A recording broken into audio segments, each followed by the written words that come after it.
What's up, YouTube? We're dealing with a 1991 56-foot Lydia with a starboard handle issue. We've already went through the alarms with the captain, and it's telling us that we have a issue with the starboard side handle. So we're here to determine if it is actually a handle issue or it might be something else. So stay tuned.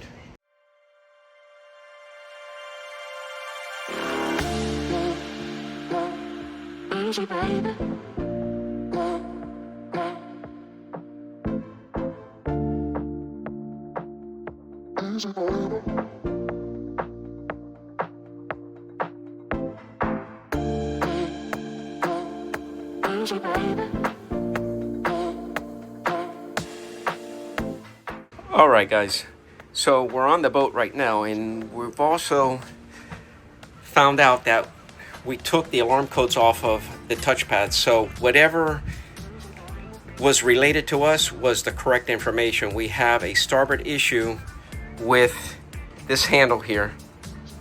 So this handle seems to be working in good condition, so this one here is the culprit. So what we did is, like I say, we try to come prepared. It's cost effective for the customer to just have us come with another unit so we could replace it instead of coming to the boat, taking the unit out, servicing it, and coming back. Like I say, it's not all the time that we have the parts in hand, but this customer is going to be happy that we're coming with parts. All right, so as you can see in our prior videos, we've already replaced handles before, so you already know how that comes off.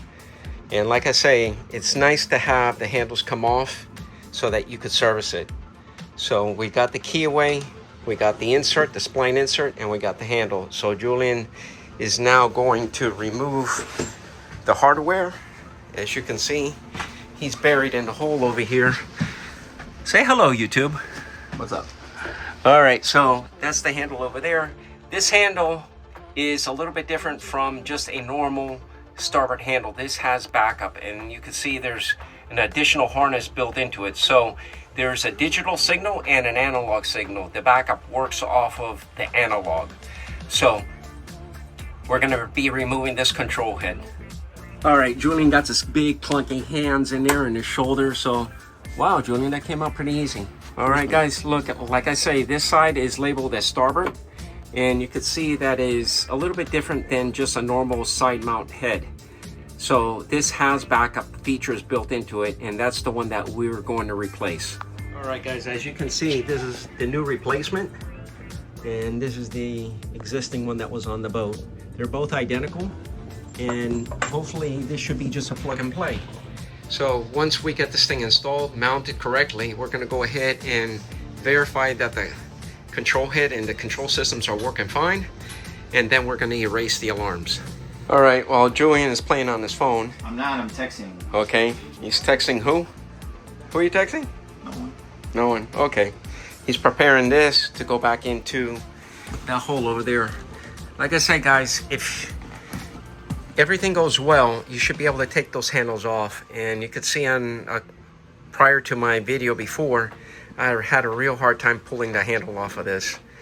So make sure that you put some sort of a protectant barrier on here, like Tef gel, like you've seen in our past. And so it's easier for whoever's going to service this in the future. But this is hopefully just a plug and play. Remove this out. There's no calibration in this at all, but we will test it on the vessel shortly after he gets off the phone. Okay, Julian's going to attempt to put the shaft back into the hole. Nice. Wow, that went in nice and easy. So now he's going to put it back everything.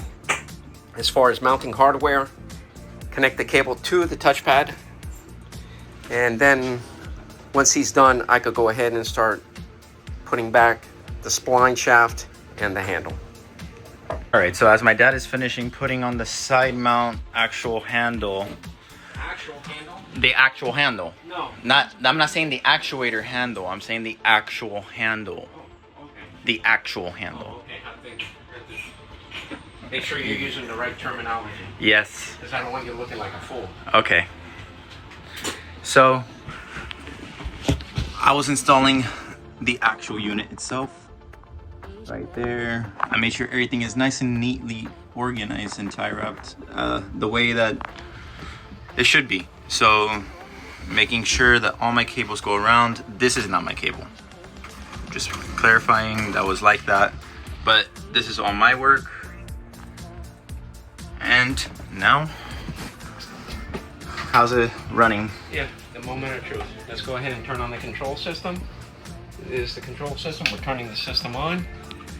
We have a good startup procedure on this, so it goes into take and warm. That's how it's programmed. Okay, so now we're able to move the handle forward, neutral, and reverse. Perfect. Now, what we're going to do is we're going to shut down the system, and we're going to move the handles full throttle forward. Turn on the control system. We're going to go 1, 2, 3. That's going to put us into our alarm count, that's our first one. Now we're going to go into our active alarms, or what was our last alarm recording. We press the sync button, and this was the sync. So it was take fast and take a warm slow. So if you look on the chart, or if you give us a call, we'll be able to walk you through this. That is a starboard handle, either above or below its operating range. So since we know that the control head has been replaced, okay, what we'll do is we'll go ahead and we'll hold these two down and let go. Now all of the alarms, all the lights are illuminated. That is an indicator that we completely erased what was recorded on this boat. So now we can go ahead and turn the system off, and the handle's back to neutral. Turn the system back on. The system's going to come live, and we can actually move the handles forward, and you can see on the indicator that we're getting good operation with the handle. This one is a lot tighter than this one because this one is new. This one is from the first installation. So now another thing that this boat has is backup. While this system is on, you don't have to turn this off to turn backup. All you do is pull this down, turn this on, it shuts the system off. Yes, we don't have an indicator, forward, neutral, reverse, but this is the analog system. So this is a come home feature, or a operation that you could use, which I've actually seen boats cross the Atlantic, or does trans crossing boat, or however you call it, on their backup. So this is your spare tire. The system is on, and you only have throttle and shift. You don't have all the bells and whistles with sync or warm or troll. This is only a backup. So now the handles need to be back into neutral. You turn off the backup system, and as you can see, the system is showing a fault. Now we're going to go ahead and find out what's going on. All right, guys. The alarm that just happened right now is a actuator alarm saying that it did not turn on at this when we went from backup to the normally operating switch right here. So the system likes to see that things turn on identically the same. So what we determined that it is that the switch did not turn on the actuator at the same time. So there is actually no alarm. But the way to get around this particular issue is to shut down the system. So when the system is turned on, it comes on normal, works perfect, forward, neutral, reverse. When you go into backup mode, it shuts the system off. So there's no indicators of any operation. That when you move the handles, you don't see any indicators there or neutral. All right, it's just knowing that that's your spare tire, okay, in the car. You're able to come home. I've seen boats that come home on the backup, does the crossing from Europe over to here, and or does their normal daily routines of what they're going to do, their operation of the boat, fishing or whatever, come back, then they'll call us and then we'll diagnose the issue. But when we find out that the system is on and we shut this thing off, so the system automatically turns on, it's not seeing the actuator when we turn this on. So what I determined is that it's best just to shut this switch off, then turn it back on. So now the system is working perfect. So now we have forward, neutral, reverse.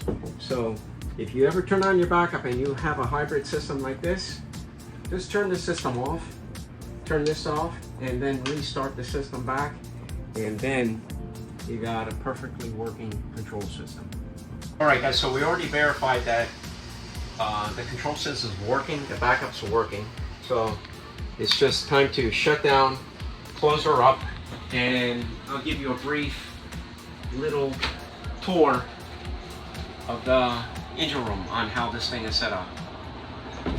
It's closed, all breakers are off.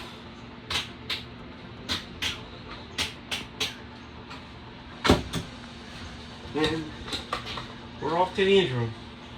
All right, guys, we're back in the engine room. We're dealing with some MTU man horses over here. These things are very powerful, but on the overhead of us, we have a EEC3 that has electronic throttle, electronic shift, no troll. And then we have our backup unit over there, which is electronic throttle, electronic shift. And this is our troll. So this is mechanical troll. So backup does not work in, the troll will not work in backup. You only have a throttle and shift only. So when you go back into from backup, it's probably wise just to shut the system off and then turn the system back on. We created an alarm because we turned off the backup and we left the system on, and it didn't recognize the actuator at the moment of startup. So what we end up doing is just shut down the system and then turn it back on, and then the system will see that the EEC3 is turning on at the same time as our smart actuator 2 that controls our mechanical troll. So that's the wrap on this, guys. So like I say, if you have any questions, I'm not begging, but if you have any questions, please hit our link in our bio. Communicate with us, talk to us. We've already had a few people reach out and they're saying how wonderful our YouTube is informative. It gives the customer some sort of way of feeling relaxed when they call us. They see us, they're happy for us to talk to them. We are happy to return that to them. But like I say, it's working and we just want to help people. So leave a link in our bio or whatever you call it, guys. I can't get this right. But like and subscribe. Like and subscribe.